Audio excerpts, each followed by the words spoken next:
Hello student, नमस्ते। आज मैं अपना पहला वीडियो अपलोड कर रहा हूँ बायोलॉजी को लेकर।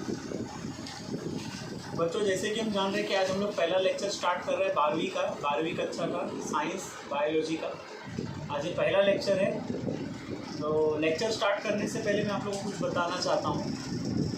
हमारे 12th में कुल 16 चैप्टर है और 16 के 16 चैप्टर हमारे लिए उतने इंपॉर्टेंट है जितने कि बोर्ड में हमारे अच्छे से अच्छे नंबर आ जाएँ।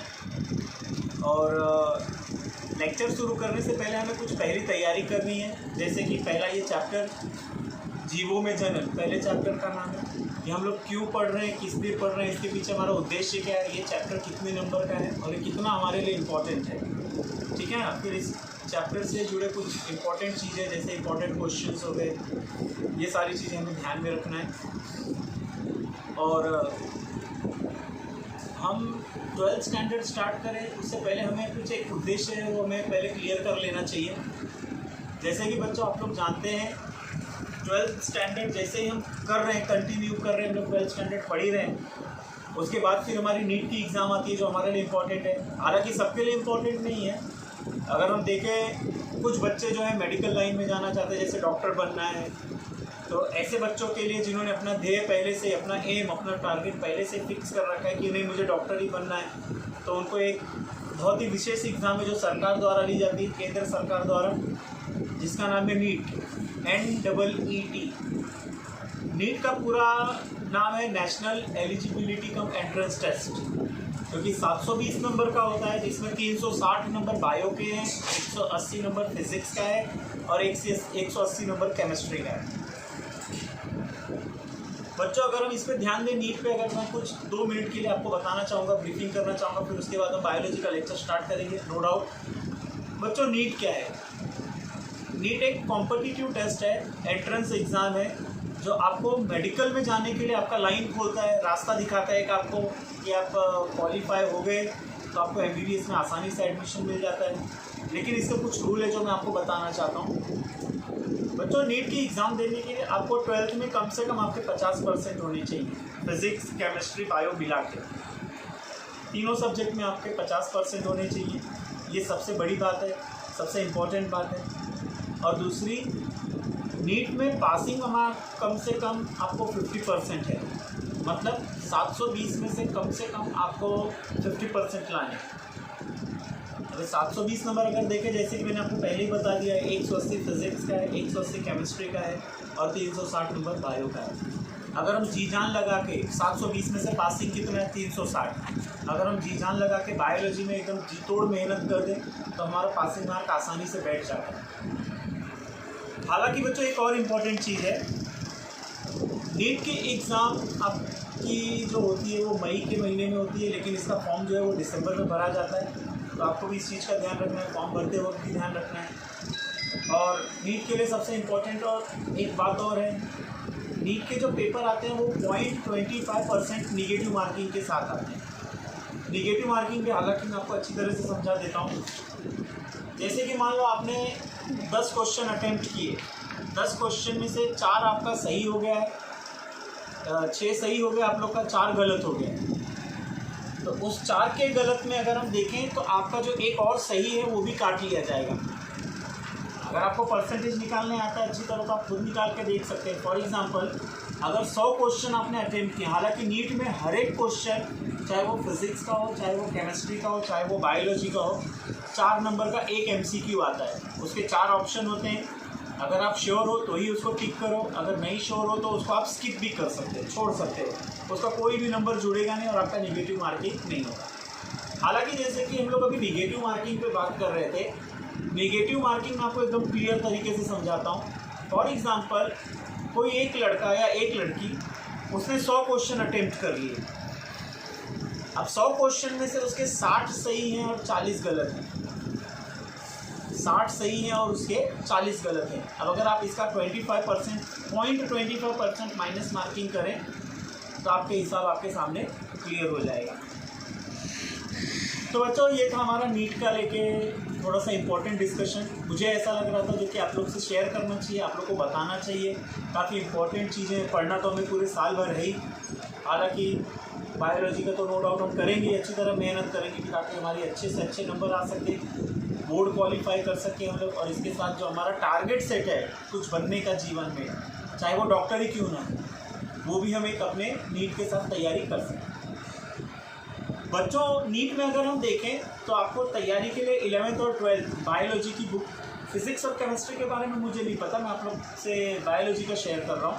हालांकि मेरी जिम्मेदारी बायोलॉजी की है तो दूसरे विषय में मैं दखल अंदाजी नहीं दे सकता, ना कर सकता हूँ, ये अच्छी बात भी नहीं। बायोलॉजी की अगर हम बात करें बच्चों, बायोलॉजी में आपको कोई विशेष रेफरेंस बुक नहीं आपको तैयार करनी है। अगर आप 11th-12th की बायोलॉजी की बुक भी अच्छी तरह तैयार कर लेते हैं तो काफ़ी है, नहीं तो मार्केट में काफ़ी सारी बुकें हैं। जहाँ तक कि मैं एक बुक को अच्छी तरह जानता हूँ जो मैं पढ़ाता हूँ नीट को लेकर, जिसका नाम है एररलेस। एररलेस 2 भागों में आती है, एररलेस 1, एररलेस 2। दोनों भी हिंदी मीडियम में आपको मिल जाएगी ऑनलाइन अमेज़ॉन पे या फ्लिपकार्ट पे, आप देख सकते हैं, आप चेक कर सकते हैं खुद से। तो बच्चों बायोलॉजी में कुल 16 चैप्टर है। 12th स्टैंडर्ड की बात करें, 11th तो आप लोग का फिलहाल हो ही गया है, अच्छी तरह हो गया। हालांकि अभी लॉकडाउन चल रहा है, तो लॉकडाउन की स्थिति में मैं कुछ मजबूर था जिससे कि लेक्चर नहीं ले पा रहा था। मैं सरकार के नियमों का पालन कर रहा था एक टीचर होने के नाते, जिसका उल्लंघन करना भी मेरे लिए मेरे हित में नहीं। और मैं भी आप लोग से यही रिक्वेस्ट करूँगा कि खामखा घर से बाहर ना निकले, बहुत ज़रूरी हो तो ही निकलें, अपनी जान जोखिम में ना डालें, लॉकडाउन का पालन करें, अच्छी तरह पालन करें, संयम रखें और घर पर रहें, सुरक्षित रहें, अपने परिवार का भी ख्याल रखें। तो बच्चों अगर हम बायोलॉजी की बात करें, 12th की बायोलॉजी में कुल 16 चैप्टर हैं। इस पार्ट में नहीं, लेकिन अगला पार्ट जब बनेगा तो मैं उसमें सारे चैप्टर के आपके कितने कितने नंबर के हैं वो भी सब मैं आपको करा दूंगा, बोर्ड के नंबर भी मैं आप लोग को बता दूंगा। आज हम चैप्टर 1 स्टार्ट कर रहे हैं जिसका नाम है जीवों में जनन। बच्चों जनन आप जानते होंगे अच्छी तरह, बाकायदा आपने 10वीं में इसे प्रजनन के नाम से पढ़ा होगा।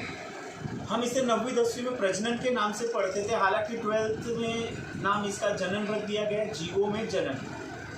पहले हम इस पाठ का उद्देश्य क्लियर कर लेते हैं। बच्चों प्रजनन या जनन क्या है, एग्जाम में इसकी परिभाषा भी पूछते हैं, प्रजनन अर्थात क्या या जनन अर्थात क्या है। तो पृथ्वी पर मौजूद सभी जीव, अगर हम जीवों की बात करें बच्चों, तो पृथ्वी पर कितने प्रकार के जीव मौजूद हैं? 2 प्रकार के, एक कोशिकीय जीव और बहुकोशिकीय जीव। मतलब यूनिसेल्युलर एनिमल्स और मल्टी सेल्युलर एनिमल्स, जिसे हम एक कोशिकीय जीव और बहुकोशिकीय जीव कहते हैं। अब बच्चों जनन की हम बात कर रहे हैं, जैसे कि हमारा पहला चैप्टर है जीवों में जनन। बच्चों यहाँ पर जीव शब्द क्यों लिया गया है? जनन तो हम जान गए प्रजनन, प्रजनन की परिभाषा भी मैं आप लोगों को बता देता हूँ। बच्चों प्रजनन की ये परिभाषा है, पृथ्वी पर मौजूद सभी जीव पीढ़ी दर पीढ़ी अपना अस्तित्व टिकाए रखने के लिए प्रजनन करते हैं, जिससे कि नया जीव उत्पन्न होता है और वो अपनी पीढ़ी को टिकाए रखता है। फिर से मैं एक बार रिपीट कर रहा हूँ बच्चों, काफ़ी ध्यान से सुनिए, अगर हो सके तो आप एक नोट्स बनाकर सारी चीज़ें आप लिखते चलिए। हालांकि मेरे पास बोर्ड का अभाव है, लॉकडाउन होने की वजह से मैं एक वाइट बोर्ड भी नहीं ले सका। हालांकि मैं कोशिश कर रहा हूँ मेरे लेवल तक, जहाँ तक हो सकेगा मैं बोर्ड की व्यवस्था करके फिर आप लोगों को बाकायदा नोट्स के साथ समझाऊँगा। बच्चों हम चर्चा कर रहे थे जनन अर्थात प्रजनन, चैप्टर का नाम भी वही है, जीवों में जनन। प्रजनन की परिभाषा मैं वापस एक बार बता रहा हूँ आप लोगों को। प्रजनन अर्थात पृथ्वी पर मौजूद सभी जीव, पृथ्वी पर मौजूद सभी जीव, चाहे वो एक कोशिकीय हो चाहे वो बहुकोशिकीय हो, पीढ़ी दर पीढ़ी अपना अस्तित्व टिकाए रखने के लिए ये सभी जीव प्रजनन करते हैं, जिससे एक नई संतति उत्पन्न होती है, वो अपनी पीढ़ी को टिकाए रखता है। बच्चों कैसे होता है ये प्रजनन, क्या है ये प्रजनन? अगर हम इस पे और चर्चा करें, आप लोग का नॉलेज एक मैं पक्का करूं, तो प्रजनन अगर हम देखें तो बच्चों एक भौतिक क्रियाविधि है, सभी जीव करते हैं। प्रजनन एक भौतिक क्रियाविधि है, सभी जीव करते हैं पृथ्वी पर मौजूद, एक कोशिकीय हो चाहे बहुकोशिकीय। बच्चों अगर हम इस पर और चर्चा करें तो प्रजनन के 2 प्रकार होते हैं जीवों के अनुसार। हम इसे जीवों के अनुसार 2 भागों में हम इसे बांट सकते हैं, एक कोशिकीय जीव और बहुकोशिकीय जीव। बच्चों अगर हम एक कोशिकीय जीवों की बात करें एक कोशिकीय जीव जो होते हैं वो अपने ही शरीर के टुकड़े कर, अपने ही शरीर के विभाजन कर वो नई संतति उत्पन्न करते हैं। जबकि बहुकोशिकीय जीव जो होते हैं उनमें दो जीवों का समावेश होता है। बहुकोशिकीय जीवों में दो जीवों का समावेश होता है। इसी के आधार पर प्रजनन के दो भाग किए गए हैं। एक होता है लैंगिक प्रजनन और दूसरा होता है अलैंगिक प्रजनन। बच्चों लैंगिक प्रजनन क्या है, हम इसके बारे में भी थोड़ा चर्चा कर लेते हैं। बच्चों मैं आगे बढ़ूँ उससे पहले मैं एक बार और रिपीट करना चाहूँगा, प्रजनन अर्थात क्या, परिभाषा दीजिए। 2 नंबर का प्रश्न आ गया, तो आप इसे कैसे व्यक्त करेंगे? आप एग्जाम में बैठे, मान लो बोर्ड एग्जाम में बैठे, तो आप उसे लिखेंगे कैसे, कैसे परिभाषित करेंगे? जैसे कि मैंने बताया, प्रजनन अर्थात पृथ्वी पर मौजूद सभी जीव, चाहे वो एक कोशिकीय हो चाहे वो बहुकोशिकीय, पीढ़ी दर पीढ़ी अपना अस्तित्व टिकाए रखने के लिए ये सभी जीव प्रजनन करते हैं।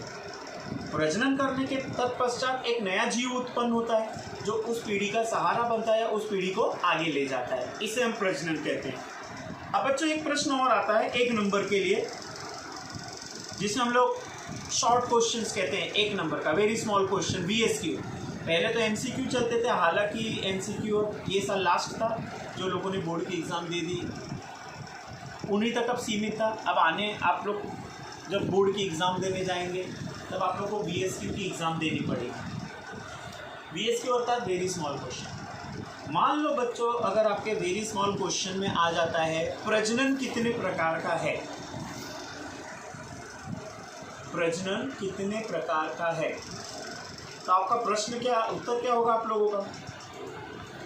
प्रजनन बहुत सिंपल 2 प्रकार का है, एक लैंगिक प्रजनन और दूसरा अलैंगिक प्रजनन। अब बच्चों इसमें और भी VSQ बन सकता है।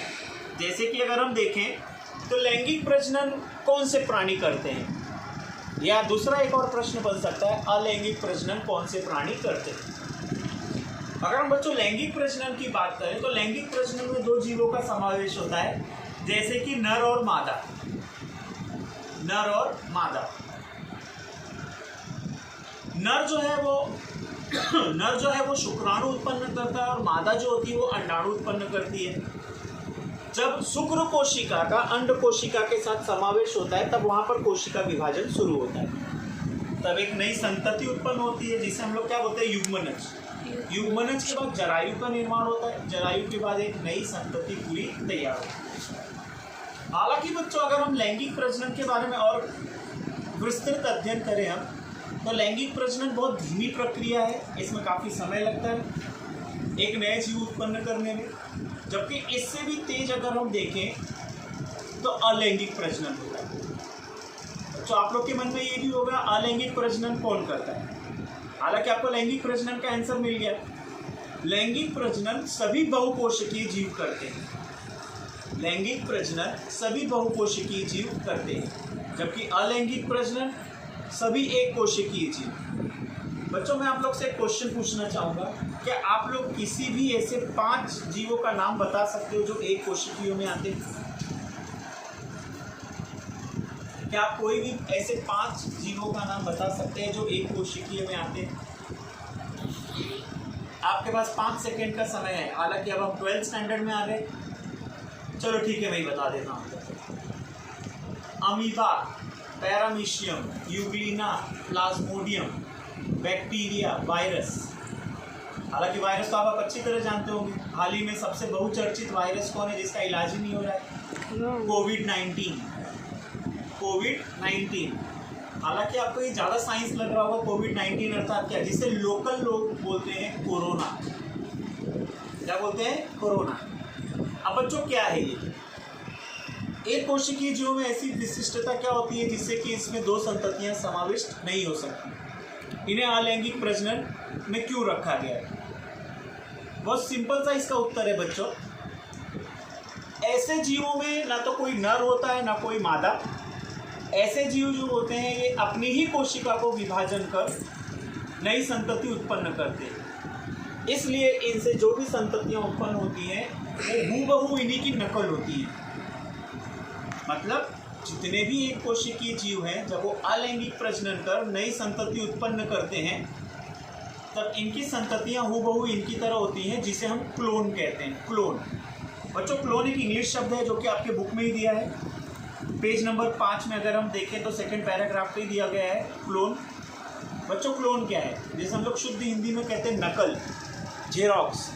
जेरोक्स मतलब हम जो भी चीज़ की जेरोक्स कराते हैं हूबहू दूसरा जो पेज आता है मशीन से, वो हमें ठीक पहले पेज वाले जैसा निकलता है। हालांकि तो मशीन की बात है बच्चों, हम इसे प्रैक्टिकली नहीं ले सकते।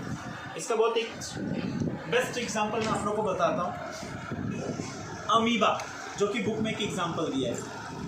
बच्चों अमीबा अगर हम देखें तो ये हमें कूटपाद दर्शाता है। कूटपाद, कूटपाद क्या, मैं आपको एक डिटेल में समझाता हूँ, विस्तृत जानकारी देता हूँ मैं। अमीबा एक ऐसा जीव है, नीट का प्रश्न भी है, इसमें आप थोड़ा ध्यान दीजिएगा ये वाली लाइन पे मेरे।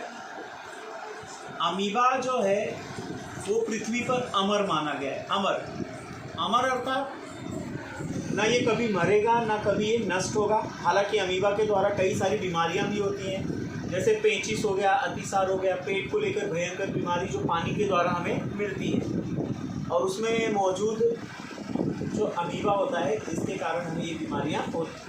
हालांकि चलो ये तो बीमारी थी बच्चों, आप खास ध्यान रखिए। अमीबा जो है वो कैसा प्रजनन दर्शाता है? कूटपाद। कूटपाद क्या है? एक विपरीत परिस्थिति, विपरीत परिस्थिति अर्थात जब पर्यावरण अमीबा के अनुकूल नहीं होता है तो वो अमीबा अपने शरीर पर कुटी भवन करता है। कुटी भवन अर्थात क्या? अपने शरीर को वो गोल कर अपने शरीर पर 3 परत बना लेता है। उस प्रक्रिया को हम कहते हैं कुटी भवन। बच्चों इसमें एक और प्रश्न आ गया, ध्यान दीजिए थोड़ा। कुटी भवन अर्थात क्या, समझाइए। तो आपको अमीबा के प्रजनन को लेकर समझाना है। एक बीएसक्यू प्रश्न भी बनता है, कुटी भवन कौन सा प्राणी करता है, या कुटी भवन प्रजनन कौन सा प्राणी दर्शाता है? तो बहुत सिंपल सा इसका आंसर है अमीबा। बच्चों कुटी भवन है क्या? जैसे कि मैंने बताया कुटी भवन केवल अमीबा ही दर्शाता है प्रजनन। ये प्रजनन जब पर्यावरण अमीबा के विपरीत होता है तब अमीबा अपने ही शरीर पर कुटी बना लेता है। 3 परतीय कुटी, कुटी जिसे हम लोग इंग्लिश में लेयर कहते हैं, परत, सामान्य हिंदी में हम उसे परत कहते हैं। अब वो परत बनाने के बाद जैसे ही परिस्थिति अर्थात पर्यावरण की चर्चा कर रहे हैं यहाँ पर हम, जैसे ही पर्यावरण उसके अनुकूल अर्थात उसके फेवर में आ जाता है। एक एग्जांपल देता हूँ बच्चों, जैसे हम गर्मी में व्याकुल हो जाते हैं, काफ़ी गर्मी होने पर हम काफ़ी सारे साधन ढूंढने लगते हैं, जैसे पंखे हो गए, एसी हो गया, कूलर हो गया। ठीक उसी तरह वो हमारी विपरीत परिस्थिति है, अर्थात अधिक गर्मी पड़ना या अधिक ठंडी पड़ना या अधिक बरसात होना। तो ठीक इसी तरह यहाँ पर हम अमीबा पे भी चर्चा कर रहे हैं। अमीबा के प्रजनन जिसे हम क्या कहते हैं? कूटपाद, कुटी भवन। कुटी भवन एक प्रक्रिया है जो अमीबा दर्शाता है। कब दर्शाता है बच्चों? जब पर्यावरण उसके विपरीत होता है, उसके विरुद्ध होता है पर्यावरण, तब वो अपने ही शरीर को गोल कर 3 परतीय परत बनाकर वो अनुकूल परिस्थिति का इंतजार करता है। जैसे पर्यावरण उसके अनुकूल हो जाता है, उसके फेवर में हो जाता है, तो अमीबा फट जाता है। अमीबा के फटने के तत्पश्चात असंख्य अमीबा बाहर आते हैं। लाखों की संख्या में भी हो सकते हैं, करोड़ों की संख्या में भी हो सकते हैं। इस प्रक्रिया को हम कहते हैं कुटी भवन बच्चों। हालांकि मैं इस चैप्टर से अभी जितने भी मैंने टॉपिक चलाए उस टॉपिक से संबंधित मैं आपको फिर से थोड़ा सा रिवाइज करा दे रहा हूँ बच्चों। जैसे कि मैंने बताया प्रजनन क्या है। पहला प्रश्न, प्रजनन अर्थात क्या है। दूसरा प्रश्न, प्रजनन कितने प्रकार का है। तीसरा प्रश्न, लैंगिक प्रजनन और अलैंगिक प्रजनन में क्या अंतर है। चौथा प्रश्न है बच्चों, कुटी भवन अर्थात क्या है। और 5वां प्रश्न है, अमीबा के प्रजनन को संक्षेप में समझाइए। बच्चों इतनी सारी चीज़ें मैं अगर आपको शॉर्ट में बताऊं तो प्रजनन अर्थात सभी जीव अपनी संतति या अपनी पीढ़ी बचाए रखने के लिए करते हैं। प्रजनन 2 प्रकार का है, लैंगिक और अलैंगिक प्रजनन। प्रजनन कितने प्रकार के जीव करते हैं? पृथ्वी पर मौजूद केवल 2 ही प्रकार के जीव हैं, एक कोशिकीय जीव और बहुकोशिकीय जीव। हालांकि इसमें वनस्पतियां भी समाविष्ट है ना। अधिकतर अलैंगिक प्रजनन कौन करता है? एक कोशिकीय जीव। अलैंगिक प्रजनन एक कोशिकीय जीव करते हैं जिसमें ना तो नर का समावेश होता है ना तो मादा का समावेश होता है। इसका एक उदाहरण हमने अमीबा के द्वारा समझाया, पूटी भवन के द्वारा समझाया, कूटपात के द्वारा समझाया। क्या है अमीबा का पूटी भवन, क्या है अमीबा का कूटपात, क्या है, कितना आसान है। अमीबा जब विपरीत परिस्थिति में होता है अपने ऊपर परत बना लेता है, जब वो परत अनुकूल परिस्थिति में फट जाती है तो उससे असंख्य अमीबा बाहर निकलते हैं। इस प्रक्रिया को हम कहते हैं पूटी भवन। बच्चों की हालांकि मैंने एक नीट का भी प्रश्न इसमें समझाया, आप ध्यान दीजिएगा। पृथ्वी पर कौन से जीव अमर माने गए, इमोर्टल, कभी न मरने वाले? आपका आंसर क्या है बच्चों? अमीबा। क्यों? ये ज़्यादा समझाने जैसा भी नहीं है, लेकिन तो भी मैं आपको एक थोड़ा सा डिटेलिंग कर देता हूँ शॉर्ट में। बच्चों अमीबा जो है अलैंगिक प्रजनन कर अरबों की संख्या में संततियां उत्पन्न करता है। अगर हम एक अमीबा को मारने जाएं तब तक तो करोड़ों अरबों खरबों अमीबा पैदा हो चुके होते हैं, जिससे कि इनकी संततियों को कम करना आसान नहीं है। अब बच्चों अगर हम ध्यान दें, अमीबा के कारण कई सारे रोग भी होते हैं। ये नीट का प्रश्न मैं बता रहा हूँ आप लोगों को। अमीबा से संबंधित रोग अतिसार, पेचिस, कॉलेरा, डायरिया, हैजा, ये सारी बीमारियां होती हैं अमीबा के कारण। बच्चों लैंगिक प्रजनन और अलैंगिक प्रजनन करने वाले प्राणियों में अंतर क्या है? बहुत सिंपल सी चीज है। लैंगिक प्रजनन में दो जीवों का समावेश होता है, एक नर और एक मादा। एक नर और एक मादा। हालांकि अलैंगिक प्रजनन में ऐसी कोई भी जीवों का समावेश नहीं होता। अब बच्चों अलैंगिक प्रजनन करने वालों की खासियत क्या है? एक तो ये संतति काफी संख्या में उत्पन्न करते हैं, इनके जान को खतरा भी काफी रहता है। सभी जीव अपना जीवन जी ले जाएं ऐसा ये भी निश्चित नहीं होता है। कुछ अपने जीवन काल के दौरान ही मर जाते हैं या किसी का शिकार हो जाते हैं, किसी का भोजन बन जाते हैं। जितने भी अलैंगिक प्रजनन करने वाले प्राणी हैं, इनसे उत्पन्न संततियां हूबहू इन्हीं की नकल होती है। अर्थात एक कोशिकीय जीवों से या अलैंगिक प्रजनन करने वाले जीवों से जो भी संततियां उत्पन्न होती हैं, उनकी संततियां हूबहू उन्हीं की तरह होती है। फॉर एग्जांपल अमीबा का बच्चा अमीबा जैसे ही होगा, या अमीबा द्वारा पैदा हुआ जीव अमीबा जैसा ही होगा, पैरामीशियम द्वारा पैदा हुआ जीव पैरामीशियम जैसा होगा। इसलिए इनसे उत्पन्न संततियों को हम क्लोन कहते हैं, जेरोक्स। क्या कहते हैं? जेरोक्स, अर्थात क्लोन। अब बच्चों अगर हम देखें तो प्रजनन में जो मुख्य जड़ है या मुख्य चीजें जो हमें समझने जैसी हैं वो क्या है? कोई आइडिया है आप लोगों को? बच्चों बता सकते हैं आप लोग कि प्रजनन में ऐसी कौन सी प्रक्रिया होती है जिससे कि सभी जीव अपना अस्तित्व पीढ़ी दर पीढ़ी टिकाए रखते हैं? कोशिका विभाजन। क्या होता है बच्चों? कोशिका विभाजन। बच्चों कोशिका अर्थात क्या? कोशिका की भी परिभाषा हमने हो सकता है 9वीं 10वीं में पढ़ी हो या नहीं भी पढ़ी हो, तो हम आज यहाँ पर एक रिपीट कर लेते हैं या समझ लेते हैं। कोशिका अर्थात क्या? सजीवों की रचनात्मक और क्रियात्मक इकाई। सजीवों की रचनात्मक और क्रियात्मक इकाई। बच्चों कोशिका भी कितने प्रकार की होती है? कोशिका भी 2 प्रकार की होती है, एक कोशिकीय जीव और बहुकोशिकीय जीव। एक कोशिकीय जीव और बहुकोशिकीय जीव। एक कोशिकीय जीव और बहुकोशिकीय जीवों में अंतर क्या है? एक कोशिकीय जीवों में केंद्रक नहीं होता, वो केंद्रक विहीन होते हैं, जबकि बहुकोशिकीय जीवों में केंद्रक पाया जाता है। बहुकोशिकीय जीवों में केंद्रक उपस्थित होता है। अब बच्चों अगर हम इस पर और विस्तृत अध्ययन करें तो कोशिका सजीवों की रचनात्मक और क्रियात्मक इकाई है।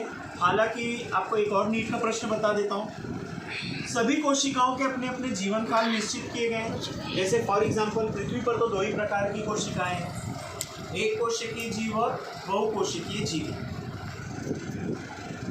दोनों में अंतर, एक कोशिकीयों में केंद्रक नहीं होता है जबकि बहुकोशिकीयों में केंद्रक पाया जाता है। एक कोशिकीयों में केवल आरएनए उपस्थित होता है तो कुछ कुछ जीवों में डीएनए भी होता है, लेकिन आप ऐसा नहीं बोल सकते डीएनए और आरएनए दोनों भी पाया जाता है, ऐसा कतई नहीं होता।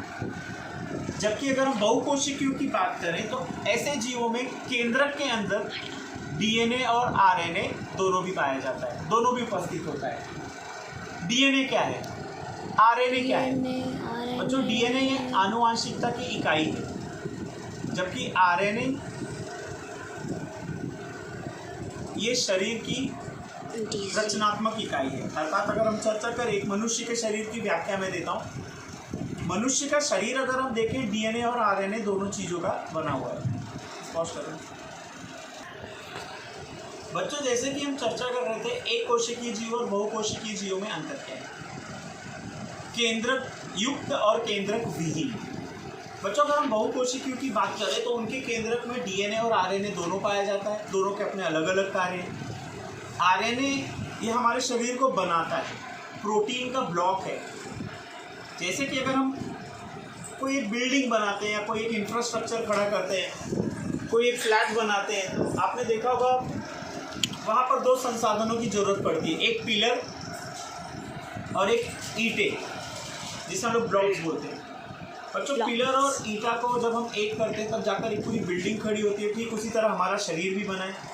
हालांकि अगर हम हमारे शरीर की बात करें तो हमारे शरीर में जो ईंटा रूपी रचना है वो है आरएनए। आरएनए एक प्रोटीन इकाई है जो हमें अपने खुराक से प्राप्त होती है। आगे हम ये भी चैप्टर में पढ़ेंगे, पाचन अभिक्रियाएं जो चैप्टर है। डीएनए क्या है बच्चों, आप लोग को डीएनए और आरएनए का पूरा नाम पता है?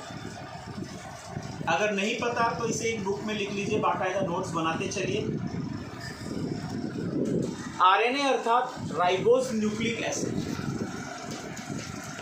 आरएनए अर्थात क्या, या आरएनए की क्रिया क्या है? तो आपको बहुत सिंपल सा आंसर लिखना है, आरएनए हमारे शरीर की रचनात्मक इकाई है। आरएनए का पूरा नाम राइबोज, जिसे अगर इंग्लिश में बोले हम तो रिबोज होता है। आपको जैसा ठीक लगे, राइबोज लिखो तो भी सही है, रिबोज लिखो तो भी सही है। राइबोज न्यूक्लिक एसिड आरएनए, जबकि डीएनए का पूरा नाम है deoxy ribose nucleic acid. Deoxy ribose nucleic acid. बच्चों कोशिकाओं की अगर हम बात करें तो कोशिकाओं के अपने अपने जीवन काल है, जैसे कि मैं बता रहा था अभी। जो मैंने आपको पूरे नाम बताइए, नीट में भी कभी कभी आ जाता है, तो आप इस चीज़ का भी ध्यान रखिए। 4 नंबर का सवाल है बच्चों नीट के लिए, और अगर बोर्ड में आ गया तो 1 नंबर का सवाल होगा। एक कोशिकीय कोशिकाओं का जीवन काल होता है 90 मिनट का, जबकि बहुकोशिकीय कोशिकाओं का जीवन काल होता है 24 घंटे का। अब बच्चों इसको मैं आपको एक टॉपिक से जोड़ना चाहूँगा। इससे कुछ थोड़ी देर पहले अगर आप पीछे की तरफ जाएं तो आप ध्यान दें, मैंने आपको समझाया था एक कोशिकीय जीव जो होते हैं वो बहुत सारी संततियाँ उत्पन्न करते हैं, प्रजनन करते हैं। प्रजनन भी 2 प्रकार का है, लैंगिक और अलैंगिक। लैंगिक प्रजनन कौन करता है? नर और मादा एक होकर। अलैंगिक प्रजनन कौन करता है? मौजूदा जीव ही अपने शरीर के टुकड़े कर या विभाजन कर करता है। इसके बहुत सारे एग्जाम्पल हैं जो आपको पार्ट 2 में या पार्ट 3 में जब जो भी लेक्चर इसके आगे चलेगा उसमें मैं आप लोग को बाकायदा समझाऊंगा। बच्चों इसको मैं कोशिकाओं से कनेक्ट कर रहा हूँ। जैसे कि अभी थोड़ी देर पहले मैंने आपको बताया एक कोशिकाओं के जीवों का जीवन काल होता है 24 घंटे, और बहुकोशिकीय कोशिकाओं का जीवन काल होता है, बोलो 24 घंटे, वो भी 24 घंटे। मेरे को पता था यही बोलोगे सब लोग। अब ध्यान से सुनो, सो मत मेरे लेक्चर में। एक कोशिकीय कोशिकाओं का जीवन काल होता है 90 मिनट। वापस एक बार मैं रिपीट कर रहा हूँ बच्चों, ताकि आप नींद में ना चले जाएं, नहीं तो आप एग्जाम में लिख देंगे उल्टा पुल्टा कि बहुकोशिकीय कोशिकाओं का जीवन काल होता है 90 मिनट और एक कोशिकीयों का होता है 24 घंटे या 24 मिनट या 24 सेकेंड।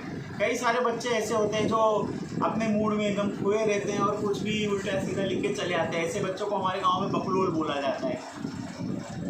क्या बोला जाता है? बकलोल। ध्यान दीजिए बच्चों, एक कोशिकीय कोशिकाओं का जीवन काल 90 मिनट, मतलब 90 मिनट्स, 90 मिनट। कौन से हैं वो जीव? ये भी मैंने आपसे प्रश्न में पूछा था, एक कोशिकीय जीवों के कोई 5 नाम बताओ। Amoeba, paramecium, Euglena, Plasmodium, bacteria, virus, सब एक कोशिकीयों में आते हैं। इनका जीवन काल 90 मिनट का होता है। बहुकोशिकीयों का 24 घंटे, बहुकोशिकीयों के कोशिकाओं का जीवन काल 24 घंटे। अब बच्चों प्रजनन की जो प्रक्रिया होती है ये किसकी सहायता से होती है? कोशिका विभाजन। किससे होती है बच्चों? कोशिका विभाजन। हालांकि एक कोशिकीय कोशिकाओं का जीवन काल कम होने के कारण अर्थात 90 मिनट होने के कारण ये जीव ही जीव उत्पन्न करते रहते हैं, जीव ही जीव। इसका एक एग्जाम्पल मैंने अमीबा का बताया। क्या करता है अमीबा? कौन सा प्रजनन करता है? कौन बताएगा? अमीबा कैसा प्रजनन दर्शाता है? कूटपाद और कुटीभवन। क्या होता है? तापमान जब अमीबा के खिलाफ होता है तो अमीबा अपने ही शरीर को गोलकर 3 परतीय लेयर बना लेता है, परत बना लेता है, उसे हम कहते हैं कुटीभवन।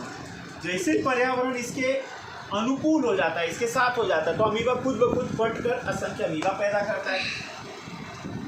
तो ये कुटीभवन था, कूटपाद था, किसके लिए? अमीबा के लिए। जब एक कोशिकीय जीव कोई संतति उत्पन्न करता है तो उनसे उत्पन्न जीवों को हम क्लोन कहते हैं। क्या कहते हैं बच्चों? क्लोन। आइए अब हम आगे चर्चा करते हैं। एक कोशिकीयों के द्वारा जितने भी जीव उत्पन्न होते हैं वो उनकी क्लोन होते हैं, नकल होते हैं। उदाहरण अमीबा का बच्चा अमीबा, पैरामीशियम का पैरामीशियम, युग्लिना का युग्लिना, आदि आदि आदि। अब बहुकोशिकीय की कोशिकाओं का जीवन काल कितने दिन का होता है, या कितने मिनट का होता है, या कितने घंटे का होता है? तो आपको बहुत सिंपल सा आंसर देना है, 24 घंटे अर्थात 1 दिन। अलैंगिक प्रजनन करने वाले जितने भी जीव उत्पन्न होते हैं वो हूबहू अपने पेरेंट्स जैसे नहीं होते, अपने पेरेंट्स की नकल नहीं होती, वनस्पतियों को छोड़कर। अगर हम प्राणियों की बात करें बच्चों, तो प्राणियों में जो अलैंगिक प्रजनन की प्रक्रिया होती है वो हूबहू अपने पितरों जैसे नहीं मिलते, अर्थात अपने मम्मी डैडी से या अपने माता पिता जैसे हूबहू नहीं दिखते। उनमें कुछ भिन्नता होती है, उनमें कुछ भिन्नताएं पाई जाती हैं, जिसके कारण अलैंगिक प्रजनन के लिए कोई भी ऐसा विशिष्ट नाम दिया नहीं गया। बच्चों लैंगिक प्रजनन के बारे में हम और आगे से भी विस्तृत जानकारी ले लेते हैं। लैंगिक प्रजनन, हालांकि इनमें भी जो प्रक्रियाएं होती हैं वो कोशिका विभाजन के द्वारा होती हैं बच्चों, चाहे वो लैंगिक हो चाहे वो अलैंगिक हो। हम लैंगिक प्रजनन की चर्चा कर रहे हैं बच्चों।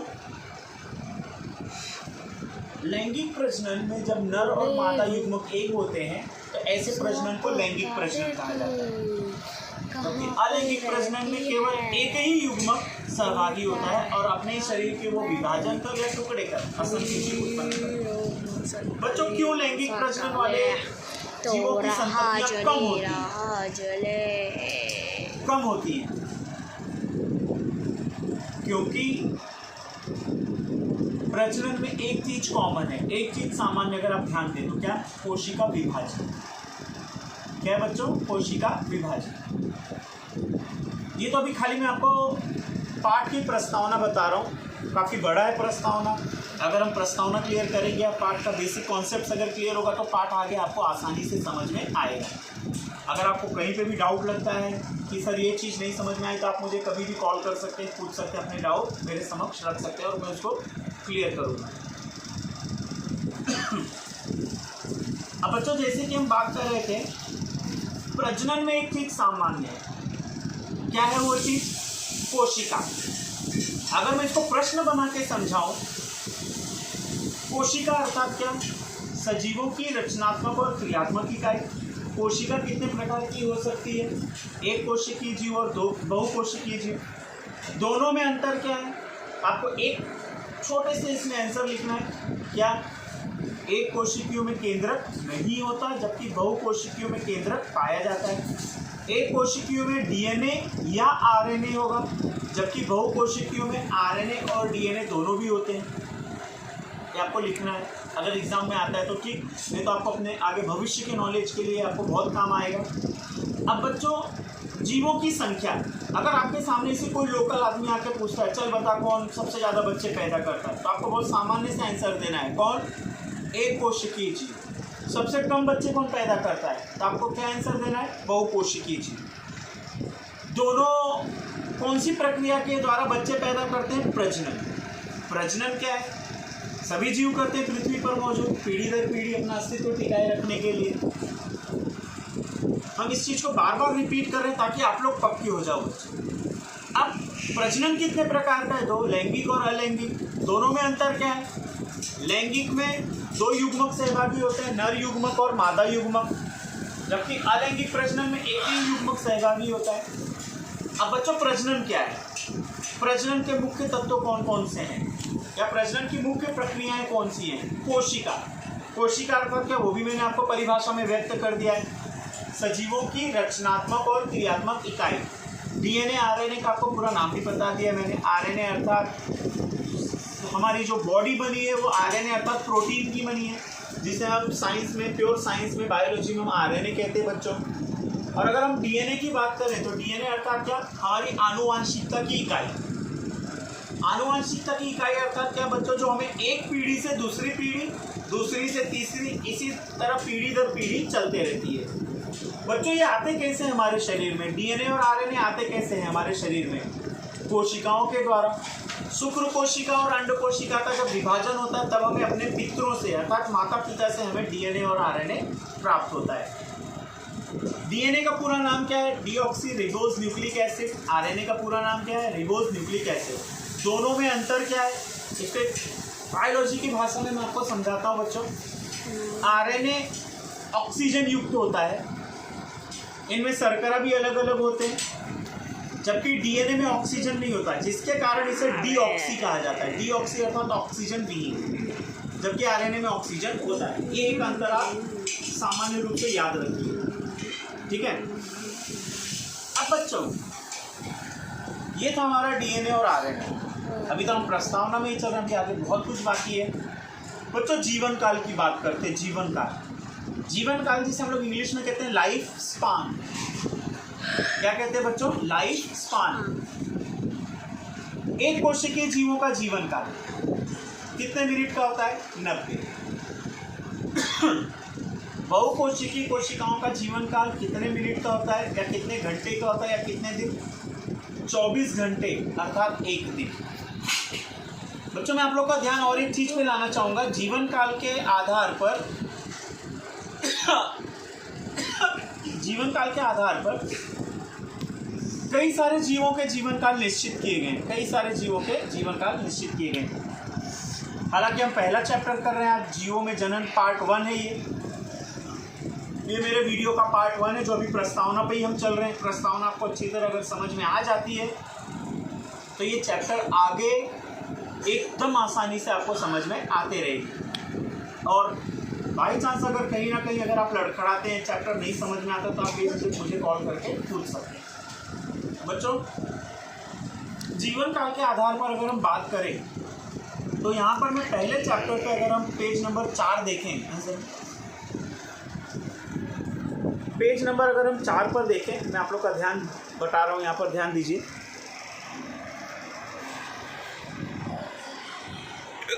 आप देख रहे होंगे सामने आपके रखा गया है कुछ जीवों के नाम। इस पे नंबर 1 पे मैं आपका ध्यान लाना चाहूँगा। सबसे पहला हाथी है।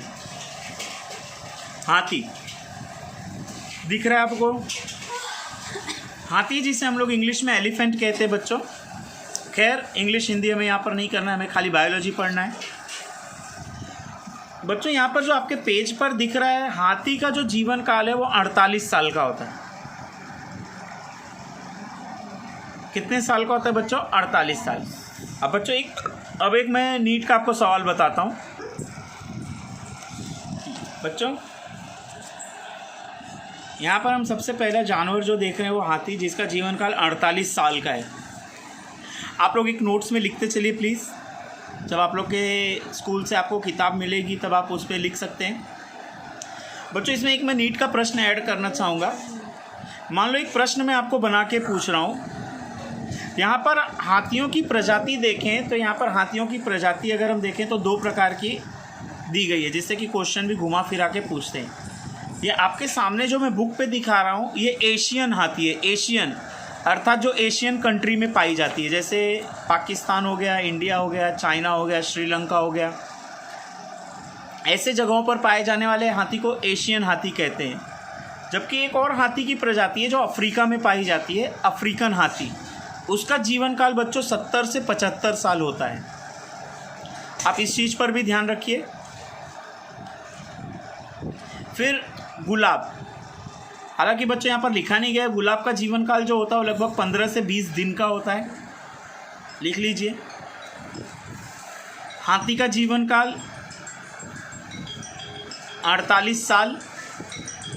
अब आपको ये भी ध्यान में रखना है बच्चों, ये जो आपको मैं जीवन काल बता रहा हूँ एशियन हाथी का है। एशियन, जो एशियन कंट्रीज़ में पाई जाती है, एशियन देशों में पाई जाती है, जैसे इंडिया, पाकिस्तान, चाइना, श्रीलंका आदि आदि जगहों पर। जबकि अफ्रीकन हाथी का जीवन काल बच्चों ये भी आपको ध्यान में रखना है 70 से 75 साल। गुलाब 15 से 20 दिन। कुत्ता 10 से 13 साल। तितली का पहले से ही लिखा हुआ है 1 से 2 हफ्ते। कौवा 15 साल। केले का पौधा 6 साल। गाय 8 से 12 साल। तोता 140 साल। मगरमच्छ 60 साल। घोड़ा 25 से 33 साल एवरेज। कम से कम 25 साल, अधिक से अधिक 33 साल बच्चों। इसके लिए यहाँ पर 2 तरह की उम्र दिखाई गई है। जैसे गाय का अगर हम लें 8 से 12 साल, कम से कम 8 साल या ज़्यादा से ज़्यादा 12 साल। बच्चों जीवन काल को लेकर मैं आपको एक और चीज़ बताना चाहता हूँ, वैज्ञानिक चीज़ें हैं जो वैज्ञानिक कारण। बच्चों आप अपने दिमाग में ये चीज़ मत बिठा के रखना कि ये 12 साल ही जीते हैं। तोते का अगर हम देखें तो ये कंपलसरी नहीं है, ये ज़रूरी नहीं कि ये 140 साल ही जिए। कभी कभी कुछ बीमारी लगने के कारण भी इनकी मृत्यु हो जाती है, हमें ये चीज़ भी ध्यान में रखना है। तो कभी कभी ये किसी का शिकार हो जाते हैं, इनको कोई प्राणी अपना पेट भरने के लिए इनको खा जाता है ना। ये खाली एक वैज्ञानिक रूप से आपको इनकी उम्र बताई गई है। अगर ये अपनी प्राकृतिक जीवन जिए, अगर गाय अपना प्राकृतिक जीवन जीती है तो 8 से 12 साल है बिना रोग के। तोता 140 साल है। मगरमच्छ 60 साल है। घोड़ा 25 से 33 साल। फल मक्खी 40 से 50 साल है। फिर धान का पौधा 4 महीना या ज़्यादा से ज़्यादा 4.5 महीना। कछुए की आयु अगर हम देखें तो यहाँ पर सबसे अधिक है 100 से 150 साल। और बरगद 200 साल। चलो बच्चों, अब बरगद की अगर हम चर्चा करें तो मैं आपको एक कन्फ्यूजन वाला एक क्वेश्चन आपको मैं बताता हूँ। यहाँ पर बरगद की जो सामान्य उम्र दी गई है 200 साल, लेकिन हमारे भारत देश में अगर हम देखें तो बोधगया जो कि कलकत्ता का एक शहर है, वहाँ पर एक बरगद का पेड़ ऐसा भी है जो 2500 साल पुराना है। आप चाहे तो नेट पे भी सर्च कर सकते हैं, गूगल कर सकते हैं आप, अगर आपके पास टाइम हो। हालांकि मैं टाइम की कहाँ बात कर रहा हूँ, लॉकडाउन में तो सबके पास टाइम ही टाइम है, जलसा ही करना है आप लोगों को। तो बच्चों हम चर्चा कर रहे थे, नीट में भी आ सकता है ये, भारत में मौजूद सबसे पुराना वृक्ष कौन सा है? बोधगया में मौजूद बरगद का वृक्ष जो कि 2500 साल पुराना है।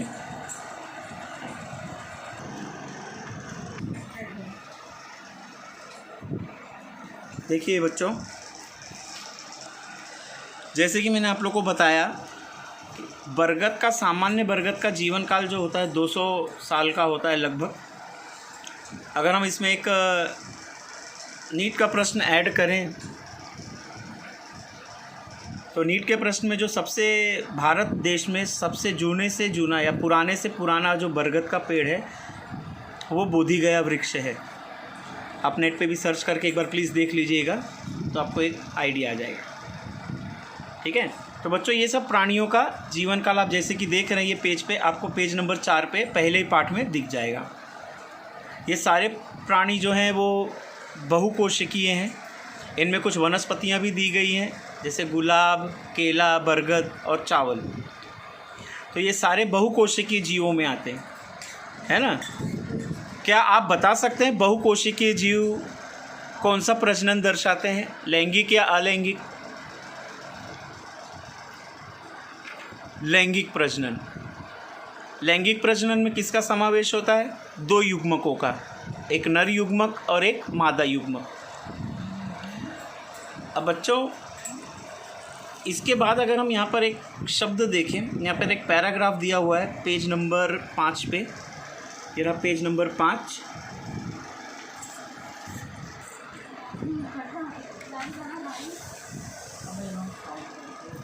यहाँ पर ये पैराग्राफ पर गौर कीजिए।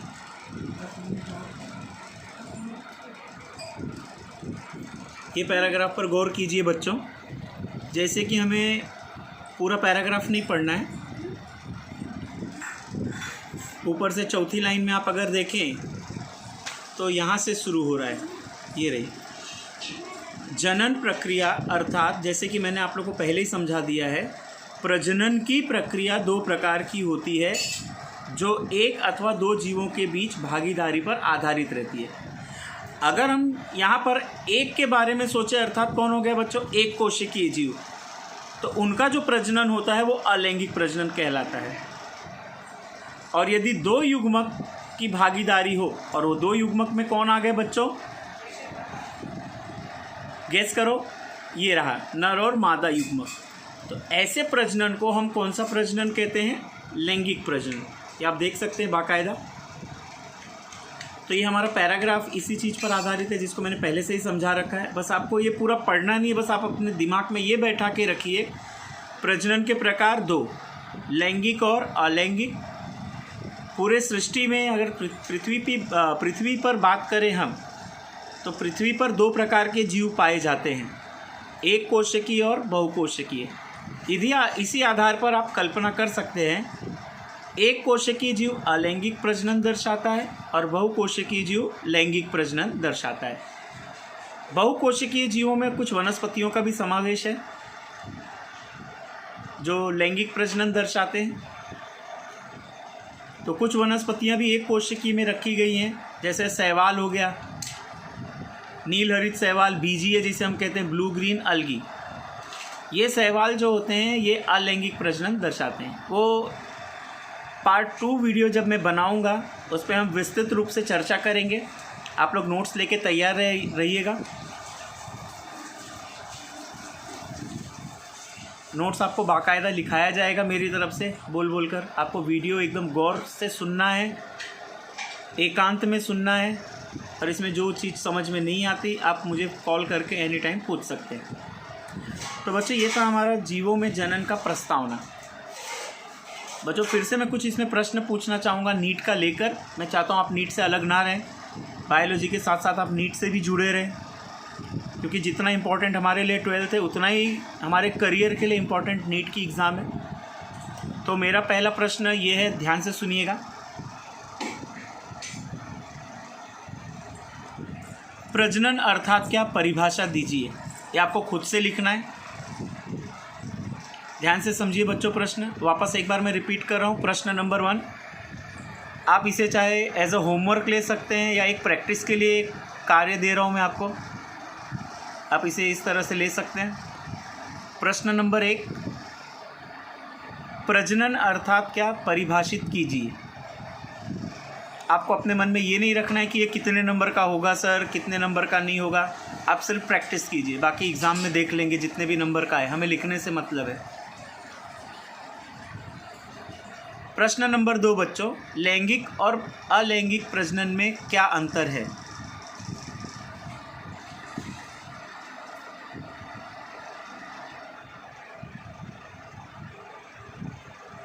प्रश्न नंबर 3,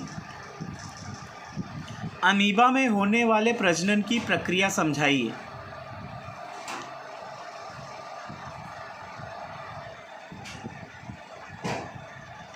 वापस रिपीट कर रहा हूं मैं।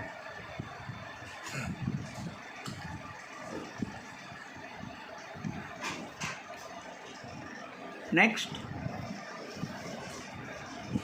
लैंगिक प्रजनन या अलैंगिक प्रजनन से किस तरह भिन्न होता है?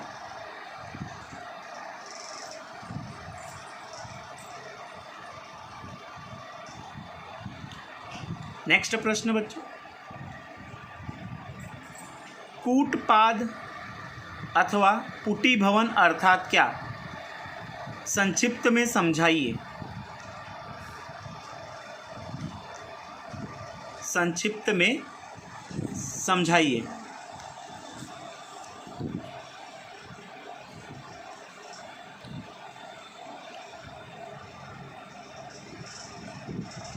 नेक्स्ट प्रश्न, प्रजनन की प्रक्रिया ये किस पर निर्भर करती है? तो बच्चों इसका आंसर मैं आप लोग को एक बार रिवाइज करवा देता हूँ, कोशिका विभाजन पर। प्रश्न है प्रजनन की प्रक्रिया किस पर निर्भर करती है? तो इसका साफ और स्पष्ट आंसर ये है बच्चों, स्पष्ट उत्तर ये है कोशिका विभाजन पर। कोशिका विभाजन भी दो प्रकार की दर्शाई जाती है, एक कोशिकीयों में और बहुकोशिकीयों में।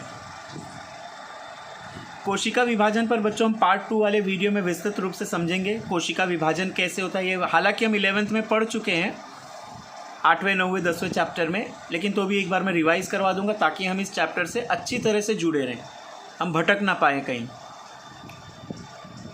और नेक्स्ट प्रश्न है बच्चों, आपको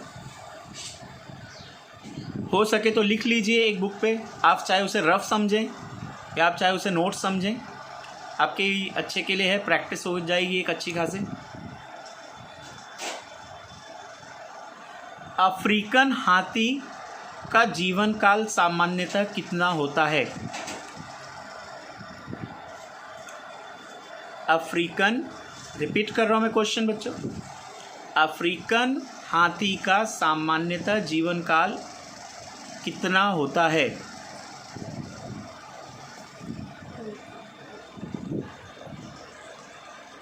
नेक्स्ट, एक लॉजिकल प्रश्न आपको मैं बता रहा हूँ, आपको लिखना है और उत्तर खुद से देना है। हमारा जो व्हाट्सएप पे ग्रुप है सब लोग अलग अलग से उसका रिप्लाई करेंगे, इसको लिखना नहीं है, आपको मुझे रिप्लाई करके बताना है व्हाट्सएप ग्रुप पे। ध्यान से समझिए, यदि एक नर कौवे का जीवन काल 15 वर्ष का है तो मादा कौवा का जीवन काल लगभग कितने वर्ष का होगा? आपको इसको मुझे व्हाट्सएप ग्रुप पे रिप्लाई करके बताना है जब आपके पास टाइम हो।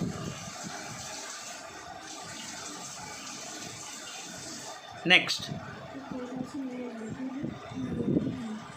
प्रश्न है बच्चों, इसका भी आपको व्हाट्सएप पे ही रिप्लाई देना है मुझे, ताकि मैं समझ पाऊँ कि कितने लोगों को समझ में आ रहा है या कितने लोगों को नहीं।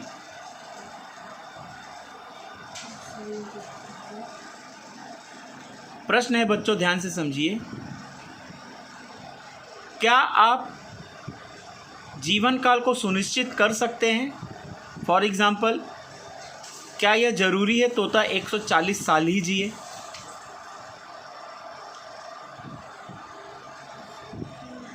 अगर हाँ, आपका आंसर हाँ है तो क्यों है, ना है तो क्यों है?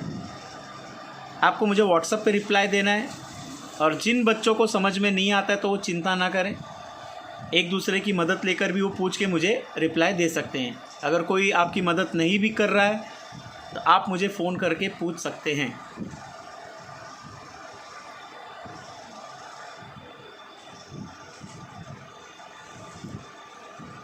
ठीक है बच्चों, तो ये था हमारा आज का प्रस्तावना वाला भाग। आप देख सकते हैं इसमें हमने अच्छी तरह से सब कुछ कवर कर लिया है। ये कुछ प्राणियों का जीवन काल साल में है, आप देख सकते हैं बाकायदा। केवल जो चावल अर्थात धान का जो पौधा है वो सिर्फ महीने में दर्शाया जा रहा है। ठीक है बच्चों, और मैं आपको अपने पहले चैप्टर का नाम भी दिखा दे रहा हूँ।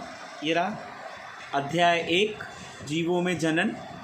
हालांकि जैसे कि हम इस पर चर्चा कर रहे हैं, इस चैप्टर में केवल 2 ही टॉपिक हमें अच्छी तरह से ध्यान में रखकर पढ़ना है। लैंगिक जनन, जनन से आप समझ ही रहे हैं बच्चे, जनन अर्थात क्या बच्चों बोलो? प्रजनन। लैंगिक और अलैंगिक, प्रजनन की परिभाषा हालांकि बुक में नहीं दी गई है, तो भी मैंने प्रजनन की परिभाषा आपको बता दी है, तो भी मैं आप एक बार रिपीट कर दे रहा हूँ, ध्यान से समझिए कान खोलकर प्लीज़। प्रजनन अर्थात क्या? पृथ्वी पर मौजूद सभी जीव अपनी पीढ़ी दर पीढ़ी संततियों को बचाए रखने के लिए प्रजनन करते हैं, या हम ऐसे भी लिख सकते हैं पीढ़ी दर पीढ़ी अपना अस्तित्व टिकाए रखने के लिए प्रजनन करते हैं, जिससे कि एक नया जीव उत्पन्न होता है और उस पीढ़ी को टिकाए रखता है। तो बच्चों आप ध्यान से देख सकते हैं, ये हमारा पहला चैप्टर जीवों में जनन। हालांकि यहाँ पर कुछ आकृति आप लोग देख रहे होंगे, ये आकृति बच्चों हमारे कोशिका विभाजन की है, जो कि प्रजनन की मूलभूत इकाई है। क्यों प्रजनन की मूलभूत इकाई? क्योंकि कोशिका विभाजन से ही वृद्धि और विकास होता है प्राणियों का। कोशिकाएं भी दो प्रकार की हैं, एक कोशिकीय और बहुकोशिकीय। दोनों में अंतर मैंने आप लोग को समझा दिया है। तो बच्चों ये था आज हमारा पार्ट 1 का लेक्चर। मैं बहुत जल्द पार्ट 2 का भी लेक्चर अपलोड करूँगा। आपको नोट्स तैयार रखने हैं, उस लेक्चर में मैं आपको नोट्स भी लिखवाऊँगा।